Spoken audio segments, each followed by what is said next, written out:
हाय dear teams. ये video रेडैप की ट्रेनिंग के पर्पज़ से रिकॉर्ड किया गया है और मैं हूं योगित द्विवेदी। तो इस वीडियो के माध्यम से मैं आपकी ट्रेनिंग करवाऊंगा। स्टेप बाय स्टेप आपको वो सारी चीज़ें मैं बताऊंगा जो आपके काम की हैं। जब आप रेडैप को ओपन करेंगे तो कुछ इस तरीके से इंटरफेस दिखेगा। इस रेडैप का लिंक जो है आपको आपके टीएल या आपके जो बॉस हैं, सीनियर होंगे, उनके माध्यम से मिल जाएगा। इसका एक एपीके फाइल मिलता है। उस एपीके फाइल को आप डाउनलोड करोगे। डाउनलोड करने के बाद में आपको यहाँ नेक्स्ट का ऑप्शन दिखेगा। नेक्स्ट पे क्लिक कर देना है। यहाँ पे आप नेक्स्ट पे क्लिक करिएगा।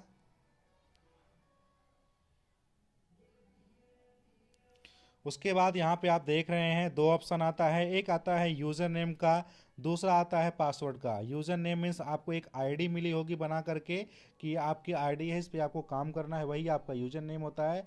तो यूज़र नेम यहाँ पे मेंशन करना है और नीचे पासवर्ड आपको डालना है। मैं यहाँ पे आईडी और पासवर्ड दोनों मेंशन करके आपको दिखाता हूँ। हम यहाँ पे असलम 8444 हमने ये आईडी मेंशन कर दी। यहाँ पे अब हम पासवर्ड डालते हैं, युग@2 0 2 3। ये पासवर्ड डालते ही मेरा एप्लीकेशन लॉगिन हो जाएगा।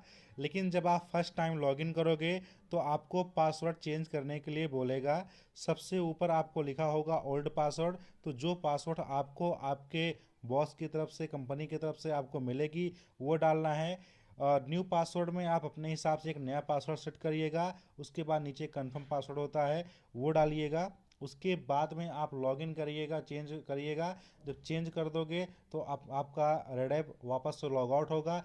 फिर से आपको यूज़र नेम यानी कि आपकी आईडी जो मिली है वो डालना है और जो नया पासवर्ड आपने डाला है वो यहाँ पे मेंशन करना है। मेंशन करने के बाद में यहाँ पे मैं लॉगिन करता हूँ। लॉगिन कर लेना है इस तरह से। थोड़ा सा वेट करिए। एप्लीकेशन बहुत ही स्मूथली चलता है। यहाँ पे आप देखिए कुछ इस तरीके से इंटरफेस ओपन होके आएगा। जब आप फर्स्ट टाइम लॉगिन करोगे तो जहाँ पे आप देखोगे टूडे पीटीपी है तो यहाँ पे 3 है और BC 1102 है, यहाँ पे 27 है। तो ये सारे आपके जीरो रहेंगे क्योंकि आपके रेडर पे उस टाइम पे केस होगा नहीं। तो उसके लिए क्या करना पड़ेगा, आपके टीम जो सीनियर हैं आपके टीम के, आपके टीएल हैं, वो आपकी इस आईडी पर केस अपलोड करेंगे। जब वो केस अपलोड करेंगे तो नीचे आप देख रहे होगे साइन का ऑप्शन होगा, सिंक का। इस सिंक पे आपको क्लिक करना है। जब इस पे आप क्लिक करोगे तो कुछ इस तरीके से इंटरफेस ओपन होके आएगा। यहाँ पे आप देखोगे अपलोड डेटा का ऑप्शन है। उसके बाद देखोगे यहाँ पे डाउनलोड डेटा का ऑप्शन है। तो आपको डाउनलोड डेटा पे जाना है। डाउनलोड डेटा पे जाओगे तो कुछ इस तरीके का इंटरफेस होगा। यहाँ भी आपको हर जगह पे जीरो ही लिखा मिलेगा, कहीं पे कुछ भी नहीं लिखा होगा। उसके बाद आपको करना क्या है, डाउनलोड पे क्लिक करना है। जब आप डाउनलोड पे क्लिक कर दोगे तो आपका न्यू केस कितना है यहाँ पे आपको दिख जाएगा। तो यहाँ पे आपको डाउनलोड करना है। डाउनलोड का जब कर लोगे मैं आपको करके दिखा देता हूँ। ऑलरेडी वैसे मैंने कर रखा है, लेकिन जब आप डाउनलोड करोगे तो कुछ इस तरीके से बार बार रिफ्रेश होगा आपका एप्लीकेशन। तो रिफ्रेश होने के बाद में यहाँ पे देखोगे न्यू केस जो है 117 आ गया है। तो इतना जो भी आपके केस होंगे, अपलोड किए गए होंगे आपकी आईडी पे, वो दिखेगा। उसके बाद आपकी पेड लिस्ट में कितने केस पेड हो गए हैं वो भी यहाँ पे आपको दिखने लगेगा। न्यू केस पे आपको चाहो तो आप क्लिक करके डिटेल्स चेक कर सकते हो, नहीं तो इसकी कोई ज़रूरत है नहीं। आप बैक आ जाओ। बैक आने के बाद में यहाँ पे आप देखिए नीचे दो ऑप्शन मिलेंगे। एक MIS का है, एक हैंड का ऑप्शन है। तो आपको हैंड वाले ऑप्शन पे क्लिक करना है। वैसे तो यहाँ पे 4-5 ऑप्शन दिए गए हैं, लेकिन आपको हैंड वाले ऑप्शन पे क्लिक करना है। हैंड वाले ऑप्शन पे हम क्लिक करते हैं। यहाँ पे क्लिक करने के बाद में कुछ इस तरीके से इंटरफेस ओपन होता है। यहाँ पे सबसे ऊपर आप देखोगे कस्टमर का नेम और मोबाइल नंबर है। तो आप यहाँ पे कस्टमर का नाम डाल के भी उसकी डिटेल सर्च कर सकते हो, या फिर आप मोबाइल नंबर डाल के भी सर्च कर सकते हो। मैं आपको ट्रेनिंग के पर्पज़ से ये वीडियो बना रहा हूँ, तो मैं एक केस आपको पंच करके यहाँ पे दिखाता हूँ, रेड ऐप में एंटर करके दिखाता हूँ।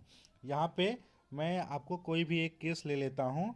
यहाँ पे मैं एक केस लेकर के आपको पंच करके दिखाता हूँ। यहाँ पे आप देख सकते हो एक मोबाइल नंबर मैंने एंटर किया। आपको इस तरह से नहीं एंटर करना है, आपको वही एंट्री करनी है जो आपको एक्सेल फाइल में मिलेगा और जिस कस्टमर के एक्चुअल में आप विजिट करके आए हो। आपको कॉल पे कोई भी केस क्लोज किए हो तो उसको नहीं पंच करना है। इन केस अगर आप करते हो तो उसका अप्रूवल आपके पास होना चाहिए आपके बॉस के थ्रू। तो यहाँ पे मैं नंबर एंटर करता हूँ। जो भी नंबर एंटर करोगे उसके बाद यहाँ पे कस्टमर का नेम अपने आप आ जाएगा, साथ में लिखा होगा अमाउंट कितना है। नीचे आप देखोगे यहाँ पे लिखा हुआ है लास्ट डी कोड, यानी कि लास्ट डिस्पोजल कोड। डी का मतलब होता है डिस्पोजल, लास्ट डिस्पोजल कोड।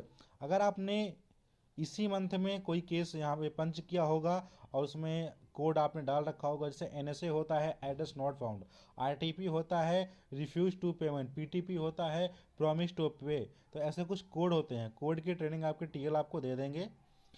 तो वो कोड अगर आपने लास्ट टाइम यहाँ पे डाल रखा है तो वो यहाँ पे आपको शो होता रहेगा, नहीं डाल रखा है तो कुछ भी नहीं रहेगा। नीचे आपको यहाँ पे मोबाइल नंबर मिल जाएगा, वो मोबाइल नंबर मिलेगा जो आप जिसका आपको बिल लेना है कस्टमर का। ऑल्टरनेट नंबर है, इस पर आप बात कर सकते हो, कस्टमर से कांटेक्ट कर सकते हो। और यहाँ पे आप नीचे आ जाओगे, देखोगे कुछ लास्ट पे अमाउंट लिखा होगा कि टोटल कितना इन्होंने पेड कर रखा है। यहाँ पे देखोगे कि डिटेल इन्फो है। डिटेल इन्फो पे आप क्लिक करके आप कस्टमर का एड्रेस डिटेल चेक कर सकते हो। ये कस्टमर का नीचे एड्रेस दिया हुआ है, नाम है, मोबाइल नंबर है और इसका अकाउंट कोड है। तो ये सारी डिटेल आपको यहाँ पे मिल जाती है।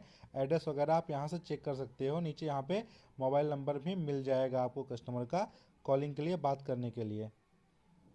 आउटस्टैंडिंग क्या है, अदर कुछ डिटेल्स यहाँ पे आप चेक कर सकते हो।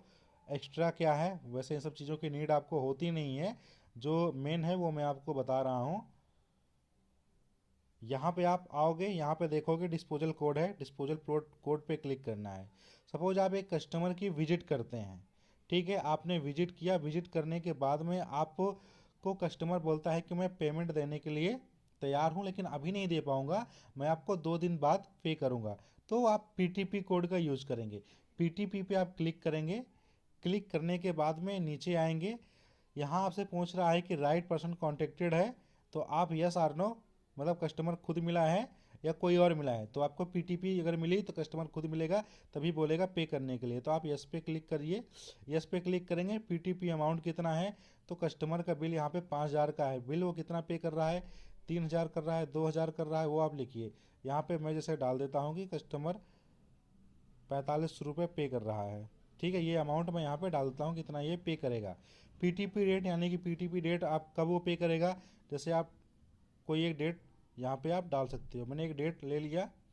यहाँ पे पेमेंट मोड क्या रहेगा, मतलब कैश करेगा, कार्ड करेगा, चेक करेगा, तो यहाँ पे आप कैश डाल दीजिए। आप कॉल बैक कब करोगे, यानी कि आप कस्टमर को फॉलोअप लेने के लिए कब करोगे, जिस दिन का पीटीपी डेट है उसी दिन का हम डाल देते हैं, क्योंकि उसी दिन हम कस्टमर से दोबारा कांटेक्ट करेंगे। टाइमिंग क्या है, वो कितने बजे तक पे करेगा। सपोज वो 2 बजे तक पे करता है, वो 2 बजे तक पे करता है, तो यहाँ पे आप देख रहे हो, आप यहाँ पे टाइमिंग डाल दीजिए। मैं यहाँ पे टाइम मेंशन कर देता हूँ, एक डेट एक टाइम मैंने यहाँ पे मेंशन कर दिया, ठीक है। ये टाइमिंग हो गई, ओके कर लो आप कि इस डेट पे कस्टमर पे करेगा। पीटीपी पहले से एक्टिव थी या नहीं, तो नो कर दीजिए क्योंकि आपने अभी पीटीपी को एक्टिव किया है। यहाँ पे आप देखोगे, यहाँ पे टाइप ऑफ रिक्वेस्ट में आ जाओ। यहाँ पे पीटीपी डाल दिया आपने, यहाँ पे पीटीपी डाल दिया आपने। उसके बाद में आप ओ कैटेगरी में आ गए, हम अदर यूज कर लेते हैं, फिर अदर हम यूज कर लेते हैं। यहाँ पे रिमार्क आप लिखेंगे, कस्टमर का जो नाम है, जैसे कि कस्टमर का नाम व्योमेश है, तो आप यहाँ पे लिख सकते हैं कस्टमर। यहाँ पे आप कस्टमर का नेम डालिए,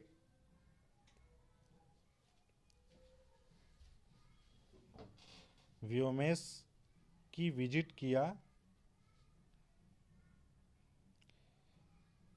कस्टमर घर मिले,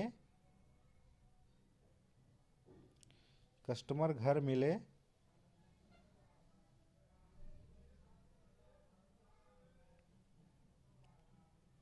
इन्होंने 29 को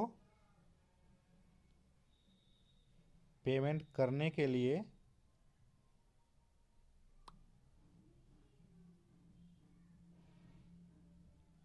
बोला है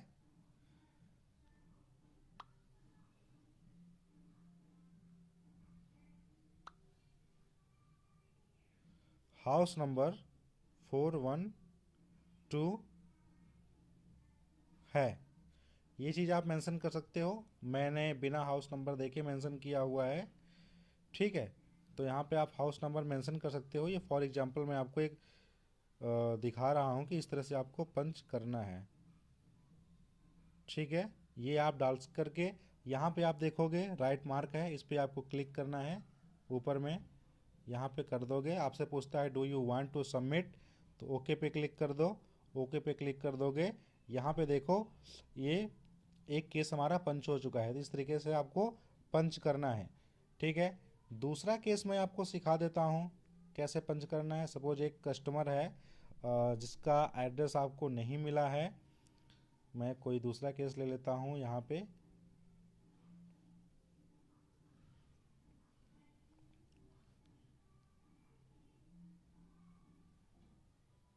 ये केस है जिसका एड्रेस आपको नहीं मिला हुआ है यहाँ पे। तो आप ये डाल सकते हो कि नीचे एनएसए का एक कोड होता है। आप यहाँ पे देखिए कि एनएसए का कोड होता है, मैं आपको दिखा रहा हूँ। एनएसए एड्रेस नॉट फाउंड, यहाँ पे राइट पर्सन कॉन्टेक्टेड है, नो, क्योंकि एड्रेस नहीं मिला तो कॉन्टेक्टेड नहीं हुआ। रीजन क्या है, एड्रेस इनकम्प्लीट है, तो आप डाल सकते हो एड्रेस इनकम्प्लीट है। आपको एड्रेस नहीं मिला तो आप एड्रेस डाल सकते हो एड्रेस नहीं मिला।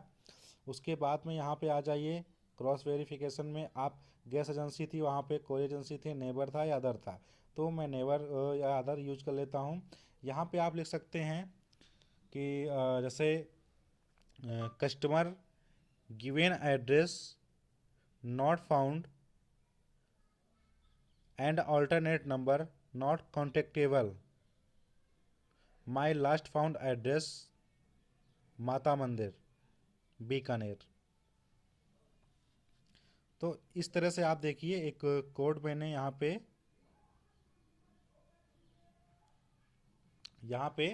इस तरह से मैंने रिमार्क डाल दिया। मैंने आपको एक रिमार्क हिंदी में लिख के दिया है, एक इंग्लिश में दिया है, तो दोनों तरह का रिमार्क आप यूज कर सकते हो। चाहो तो आप व्हाट्सएप लैंग्वेज यूज कर लो, इंग्लिश लैंग्वेज यूज कर लो या हिंदी कर लो, वो आपकी मर्जी है। मैंने दोनों में आपको करके दिखा दिया। उसके बाद फिर से आप सबमिट करोगे, यहाँ पे आपसे पूछेगा डू यू वांट सबमिट, उसके बाद ओके करने के बाद यहाँ पे देखिए 2 केस पंच हो गया है। तो आप जैसे जैसे विजिट करिएगा कस्टमर के लोकेशन से ही केस पंच करना है, ज़्यादा कुछ नहीं होता इसमें।